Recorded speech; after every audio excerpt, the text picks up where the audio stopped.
आप देख रहे हैं अपना बिहार और आपके साथ मैं हूं विवेक। बिहार में बालू माफिया किस कदर बेखौफ हैं, यह किसी से छिपा नहीं है। खनन अधिकारी और पुलिस की लापरवाही और इन दोनों की मिली भगत से बालू माफिया सरकार को करोड़ों का चूना लगा रहे हैं। ऐसे में एक बार फिर खनन विभाग और पुलिस की टीम जब दीघा इलाके में गंगा नदी में छापेमारी करने पहुंची तो तस्वीरों को देखकर पुलिस के होश उड़ गए। बालू माफिया पूरा सेटअप लगा रखे थे, बड़े बड़े पाइप की मदद से बालू काटते थे। सबसे ज्यादा हैरानी की बात है कि किनारे पर पुलिस की टीम कार्रवाई कर रही थी और जेपी सेतु के पास बीच नदी में माफिया खुल्लम खुल्ला बालू लोड करने में लगे थे। जायजा लिया हमारे सहयोगी संजय कुमार ने। न्यूज 18 ने कई बार दिखाया है कि पटना में जेपी सेतु के ठीक पूरब साइड में बालू का अवैध उत्खनन होता है। ये जेपी सेतु है ठीक हमारे बगल में और हम ठीक उसी जगह पर पहुंचे हैं जहां पर बालू का अवैध उत्खनन होता है। और देखिए किस तरीके से बालू माफियाओं ने गंगा में ये पाइप लगाया हुआ है और ये पाइप काफी अंदर तक था जहां पर बालू का अवैध उत्खनन होता था। और खनन विभाग और जिला प्रशासन को न्यूज 18 की खबर के बाद उनकी नींद खुली और इस बात की सूचना मिली। अब देखिए यहां से जो बालू है किस तरीके से निकाला जाता था और काफी मात्रा में बालू का रोज अवैध उत्खनन होता था। लेकिन आखिरकार आज नींद खुली और उसके बाद बालू माफियाओं पर शिकंजा कसने के लिए खनन विभाग, जिला प्रशासन और पुलिस की टीम पहुंची है। ये बालू जो माफिया हैं उनके जो वर्कर हैं उनके ये कपड़े जो है फिलहाल यहाँ पर छूट गए हैं। पुलिस टीम जब यहाँ पर पहुंची तो उसके बाद वो मौके से भागने में कामयाब रहे। पिछले दिनों भी दीघा इलाके में बड़ी कार्रवाई हुई थी और 1 दर्जन से अधिक लोग गिरफ्तार किए गए थे। और आज देखिए किस तरीके से ऑर्गेनाइज वे में सारा कुछ चल रहा है। ये चीजें रिकवर की गई हैं। जो बालू माफिया हैं ऑर्गेनाइज वे में ये सारा कुछ कर रहे थे। और देखिए बड़े बड़े पाइप जो है गंगा के अंदर जो है वो लगाए गए थे और इन्हीं पाइप के माध्यम से ये बालू जो है उसका अवैध उत्खनन चल रहा था। हैरानी होती है ये तस्वीर देखकर। हालांकि वाकई में जो बालू माफिया हैं वो किस कदर निडर हैं, उनमें कोई खौफ नहीं है। ये इस बात को साबित करते ठीक हमारे बगल में वो वहां पर बालू का अवैध उत्खनन हो रहा है। वो बोर्ड जो है आपको नजर आ रहा है, हाँ, उससे भी किया जाएगा। तो उनको भी डर नहीं है। आप यहाँ खड़े हैं लेकिन वो बालू का अवैध उत्खनन कर रहे हैं। पांडे जी वो अभी भी अवैध उत्खनन कर रहे हैं, उन पे भी कार्रवाई की जाएगी। तो बिल्कुल देखिए जो खनन माफिया हैं उनमें किस कदर खौफ नहीं है पुलिस का और वो कितने निडर हैं इसकी तस्वीर देखिए। ठीक जेपी सेतु के नीचे बालू का खनन हो रहा है, पुलिस खड़ी है, खनन विभाग के लोग यहाँ पर खड़े हैं और उनमें कोई डर नहीं है। देखिए इतनी भारी संख्या में पुलिसकर्मी हैं तो निश्चित तौर पर एक बड़ा सवाल जरूर खड़ा होता है कि बालू माफियाओं पर शिकंजा कसने के लिए एक बड़ी मुहिम चलानी होगी, रणनीति बनानी होगी। 1 दर्जन गिरफ्तार किए गए महज 15 से 20 रोज पहले और फिर से ऑर्गेनाइज वे में। ये कोई आज का नहीं है। इतना सारा सामान जो रिकवर किया गया ये आज का मामला नहीं है और ये केवल आईवॉश है। कार्रवाई सघन करनी होगी, कार्रवाई सख्त करनी होगी, गिरफ्तारी बड़े पैमाने पर करनी होगी ताकि उनमें खौफ पैदा हो सके। दीघा इंस्पेक्टर हमारे साथ खड़े हैं और उनके सामने ये खनन चल रहा है। इतने सारे पुलिसकर्मी हैं, हाथ में डंडे लिए हुए, हाथ में बंदूक लिए हुए और उसके बावजूद ये बंदूक और राइफल का खौफ उन बालू माफियाओं में नहीं है। सवाल यही है, एक तरफ आप कार्रवाई कर रहे हैं, दूसरी तरफ बालू माफिया अपनी करतूत को लगातार अंजाम दे रहे हैं, वो भी आपकी उपस्थिति में, आपके प्रेजेंस में। देखना होगा आज की कार्रवाई के बाद बालू माफियाओं में कोई डर, कोई भय पैदा होता है या फिर उनकी कारस्तानी इसी तरीके से आगे भी जारी रहती है। कैमरा पर्सन दीपक के साथ संजय कुमार, न्यूज 18 पटना। इधर नक्सली टेरर फंडिंग मामले में राष्ट्रीय जांच एजेंसी यानी कि एनआईए ने आज देश भर के 26 ठिकानों पर छापेमारी की। बिहार के भी 7 जगहों पर केंद्रीय एजेंसी की धमक से खलबली मच गई। ऐसे लोगों से पूछताछ की जा रही है जिनके ताल्लुक नक्सलियों से है।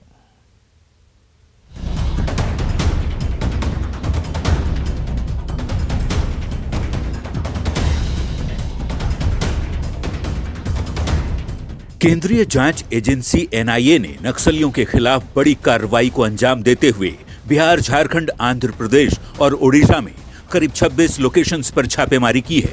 छापेमारी शनिवार सुबह से शुरू हुई।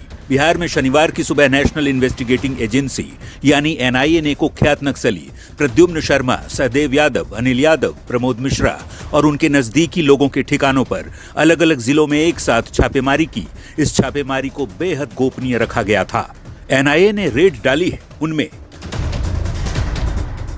पटना ग्रामीण, जहानाबाद, अरवल, नवादा, औरंगाबाद, नालंदा और गया जिले शामिल हैं। केंद्रीय जांच एजेंसी 4 राज्यों के 26 लोकेशन पर छापेमारी कर रही है। उन 4 राज्यों की अगर बात करें तो बिहार, झारखंड, उड़ीसा, आंध्र प्रदेश के 26 अलग अलग लोकेशन पे छापेमारी कर रही है। बिहार की अगर बात करें तो गया, नालंदा, पटना समेत दूसरे जो इलाके हैं वहां पे छापेमारी कर रही है। जहानाबाद में हुलासगंज थाना क्षेत्र के रुस्तमपुर में कुख्यात नक्सली प्रद्युम्न शर्मा और मोकिनपुर में विकास शर्मा के ठिकानों पर छापेमारी की गई। वहीं नवादा के सिरदला थाना क्षेत्र के संपत बिघा गांव में सहदेव यादव के घर पर छापेमारी की गई। शनिवार की सुबह जहानाबाद के हुलासगंज में एनआईए की टीम पहुंची थी। यहां तक कि जिले के अधिकारियों को भी नहीं पता था कि आखिर एनआईए की टीम आई क्यों है। कुछ घंटों के बाद यह पता चला कि नक्सली प्रद्युम्न शर्मा और उनके सहयोगियों के ठिकानों पर छापेमारी की जा रही है। हालांकि वहां से ऐसा कुछ भी नहीं मिला जिसको लेकर छापेमारी की गई। अरवल के निरखपुर गांव में नक्सली संगठन के पूर्व एरिया कमांडर आनंदी पासवान के घर पर भी एनआईए की टीम ने दबिश दी। करीब 4 घंटे तक पूछताछ की गई और घर को खंगालने के बाद कई दस्तावेज भी अपने साथ ले गई। उधर नवादा के सिरदला थाना इलाके के संपत बिघा गांव में कम्युनिस्ट नेता सहदेव यादव के घर एनआईए की टीम ने छापेमारी की और उनका मोबाइल फोन जब्त कर अपने साथ ले गई। सीबीआई के अफसर से हम आपका घर को जांच करेंगे। तो हम लोग घरे थे, बाहर थे, बोले जांच कर लीजिए। पूरा सब रूम खोल दिए कि जांच कर लीजिए। पूरे सब जगह जांच किए तो कुछ नहीं उनको मिला। तो बोले अपना वाला मोबाइल दे दीजिए हमको। उसी को लेके चले गए जिसका हमको रिसीविंग दिया और घर से कोई चीज़ नहीं मिला। और साथ में उनका कोई अफसर थे जिनको आप पहचाने? डीएसपी रजौली और थाना प्रभारी से। ये नक्सलियों को टेरर फंडिंग को लेकर अब तक की सबसे बड़ी कार्रवाई बताई जा रही है। उम्मीद है केंद्रीय एजेंसी की जांच में कई अहम सुराग हाथ लगेंगे। Bureau report, news 18। और बड़ी खबर है समस्तीपुर से, जहां चोरी के मामले में कार्रवाई करने पहुंची पुलिस नशे के काले कारोबार का खेल देखकर दंग रह गई। मामला नगर थाना क्षेत्र के वार्ड संख्या 21 की है, जहां चोरी के आरोपी की निशानदेही पर पुलिस कार्रवाई के लिए गई थी। भारी मात्रा में ब्राउन शुगर, चरस, स्मैक की पुड़िया और कैश देखकर पुलिस के होश उड़ गए, जिसके बाद उत्पाद विभाग की टीम को बुलाया गया। फिर मजिस्ट्रेट के सामने नशीले पदार्थों की लिस्ट बनाई गई। हालांकि इस दौरान पुलिस की एक लापरवाही सामने आई। स्थानीय लोगों ने चोरी के एक आरोपी को पकड़कर सौंपा था, वो मौके से फरार हो गया, जिसके बाद पुलिस दोनों मामलों में कार्रवाई कर रही है।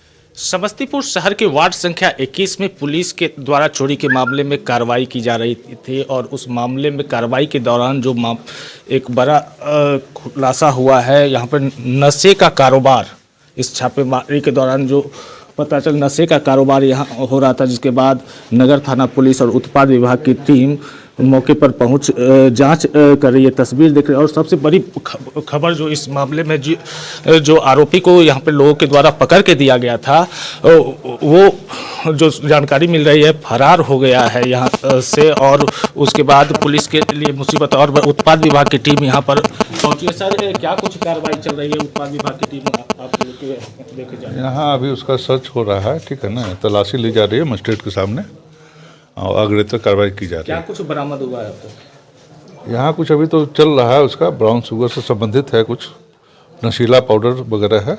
अच्छा। उससे संबंधित अभी जांच चल रही है। सब कैश भी बरामद हुआ है सर?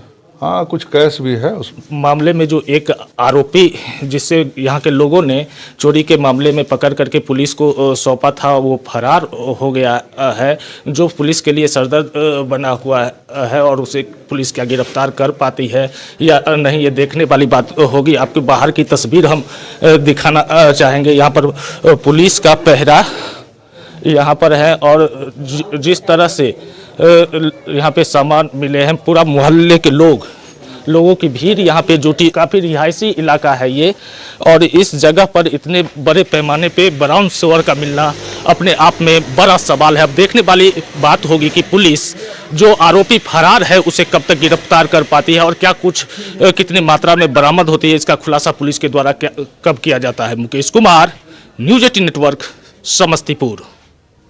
चलिए, अच्छी खबर हम आपको देने जा रहे हैं। आईपीएल के 15वें सीजन की नीलामी में मेगा ऑक्शन के पहले दिन बिहार के लाल विकेटकीपर बल्लेबाज ईशान किशन के लिए मुंबई इंडियंस ने रिकॉर्ड तोड़ बोली लगाई है। मुंबई इंडियंस ने ईशान किशन को 15 करोड़ 25 लाख में खरीदा और इस तरह आईपीएल ऑक्शन के इतिहास में दूसरे सबसे महंगे भारतीय खिलाड़ी ईशान बन गए हैं। इससे पहले युवराज सिंह को 2015 की नीलामी में दिल्ली डेयरडेविल्स ने सबसे ज्यादा 16 करोड़ रुपए की बोली लगाकर खरीदा था।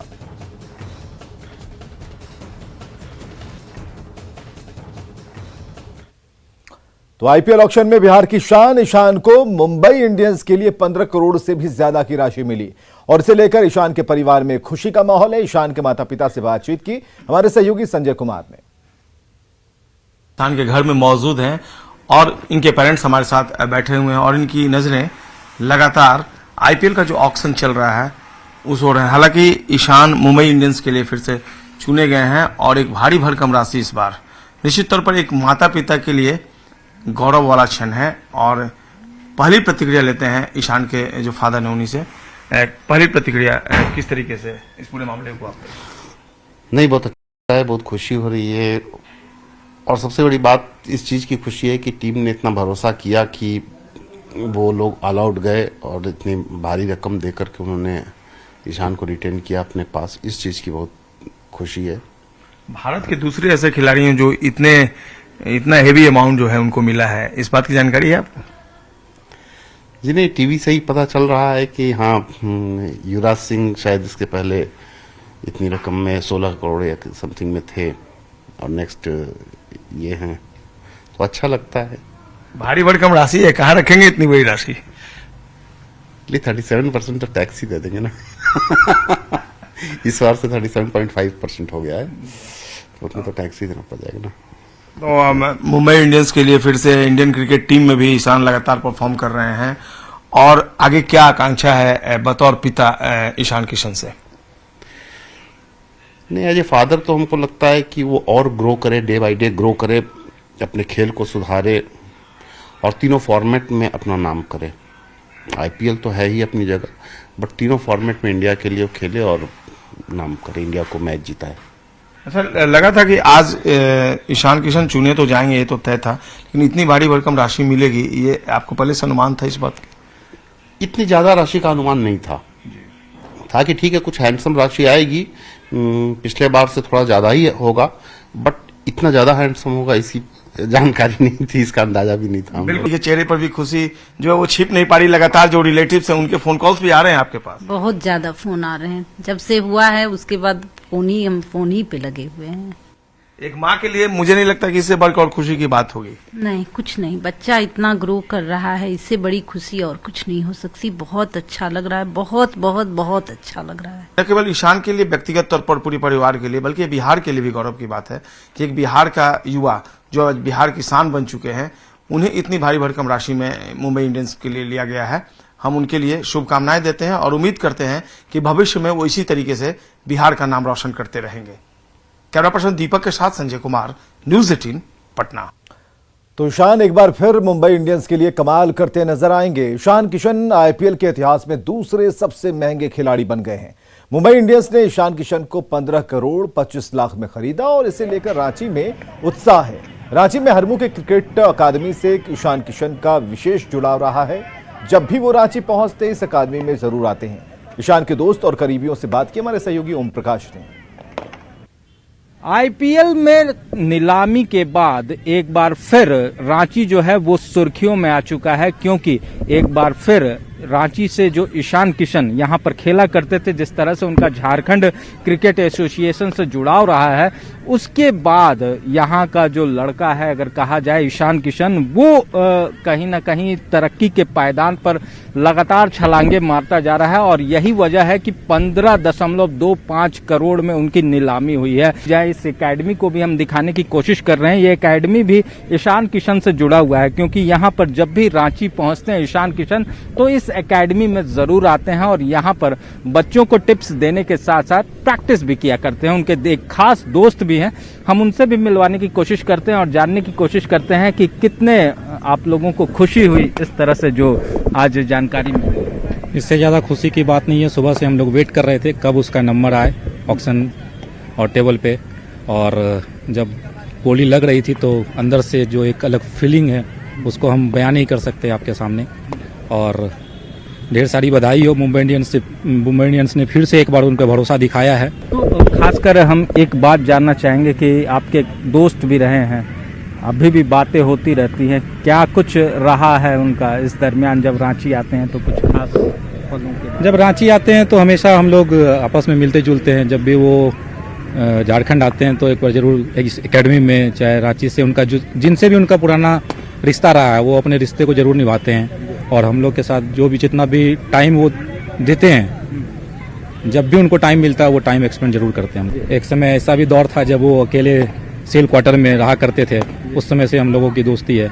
आप लोगों को भी मुलाकात होती होगी ईशान किशन से जब आते होंगे, क्या कुछ कहना चाहिए? हाँ, वो जब भी हमारे बीच आते हैं तो अपना जो ऊंचा लेवल का एक्सपीरियंस होता है, जो प्लेयर को मोटिवेट करता है आगे के लिए, वो चीज़ हमें बताते हैं, हमें आगे के लिए प्रोत्साहित करते हैं।